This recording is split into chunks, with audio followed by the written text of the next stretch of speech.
বাঙালিদের পায়েস নিয়ে একটা সাংঘাতিক দুর্বলতা আছে। যে কোনো অনুষ্ঠান বাড়িতেই হোক পায়েস কিন্তু হতে হবে। পায়েস নেই মানে অনুষ্ঠান বাড়ি অসম্পূর্ণ।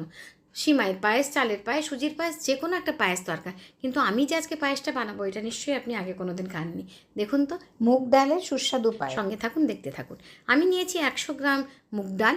মুগ ডালটাকে হালকা আঁচে ভেজে নেবো, যত সময় হালকা নালচে না হয় আর সুগন্ধ না বেরোয়। ভাজা ডাল খুব ভালোভাবে ধুয়ে নিয়ে নেব একটা প্যানে, আর তাতে দিয়ে দেবো ডালের 1.5 গুণ পরিমাণ জল, আর সেদ্ধ হতে বসিয়ে দেব। আমি পায়েসটা 3-4 জনের মাপেই বানাচ্ছি।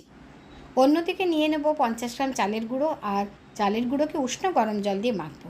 খানিকটা মাখার পর তাতে দেবো প্রায় 1.5 চা চামচ গুঁড়ো চিনি, আর আবার ওটাকে ভালো করে চালের গুঁড়োটা একটু শক্ত করেই মাখতে হবে, আর চিনিটা পরে গললে একটু নরম এমনি হয়ে যাবে। হাতে একটু ঘি লাগিয়ে এবারে এই মাখা থেকে ছোট ছোট গুলি বানিয়ে নেব।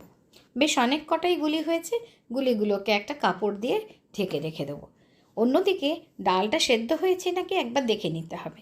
ডাল সেদ্ধ করার একটা নিয়ম, বেশি জল থাকবে না, কিন্তু একদম ঠিকঠাক সেদ্ধ হবে, আবার ঘেটেও যাবে না। ডাল প্রায় 80% সেদ্ধ হয়ে গেছে। এবারে গ্যাসটাকে করে দেবো বন্ধ। আর আমি অন্য একটা প্যানে নিয়েছি প্রায় 1 লিটার দুধ, যেটাকে আমি ফুটিয়ে 700 মিলিলিটার করে নিয়েছি।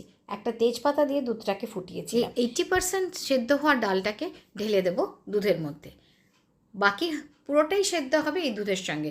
দুধও ঘন হতে থাকবে, ডালও সেদ্ধ হতে থাকবে। কিন্তু হ্যাঁ, খুব নিভু আঁচে রান্না করতে হবে, অবিরাম নাড়তে থাকতে হবে। ডাল সেদ্ধ হয়ে এসছে, তাই নিচে লেগে যাওয়ার সম্ভাবনা থাকতে পারে। এই পর্যায়ে দিয়ে দেবো চালের গুলি, যেগুলো আমরা বানিয়ে রেখেছি। সেটাকে খুব আস্তে আস্তে করে দিতে হবে, আর 1 থেকে 2 মিনিট কোনোভাবেই এই সময় নাড়া যাবে না, যত সময় না চালের গুলিগুলো একটু শক্ত হয়ে যায়। এর মধ্যে এবার 2টো এলাচ ফাটিয়ে দিয়ে দেবো, এতে পায়েসের গন্ধটা খুব ভালো আসবে। যেই আস্তে আস্তে ফুটতে শুরু করবে, দুধের রঙটা হালকা মিষ্টি হলুদ হয়ে যাবে। ডালটা সম্পূর্ণভাবে সেদ্ধ হয়ে গেছে, আর দুধটাও খানিকটা ঘন হয়ে গেছে। এবারে এটাকে কতটা হালকা বা কতটা শক্ত রাখা যাবে সেটা নিজের পছন্দ মতন। এবার এতে চিনি মেশানোর পালা।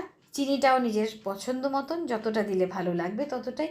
চিনি যেই গুলে যাবে পায়েসের সঙ্গে, একবার চেখে দেখে নিতে হবে। পায়েসের মধ্যে দিয়ে দেবো 1 চা চামচ ঘি। পায়েস যত ঠান্ডা হবে ততই কিন্তু শক্ত হবে, তাই একটু পাতলা থাকতে থাকতেই গ্যাসটাকে করে দিতে হবে। এরপর এতে মেশাবো একটা ম্যাজিক ইনগ্রেডিয়েন্ট, কুড়িয়ে রাখা ফ্রেশ নারকেল, সঙ্গে খানিকটা ভেজানো কিশমিশ আর কুচিয়ে রাখা বাদাম। ঠান্ডা করুন আর খেতে দিন, আর সবার কাছ থেকে প্রশংসা কুড়িয়ে নিন। রান্নাবাজি চ্যানেলের রান্নাগুলো যদি পছন্দ হয় তাহলে একবার ট্রাই করুন, আর ভালোবেসে লাইক, শেয়ার অ্যান্ড সাবস্ক্রাইব করুন।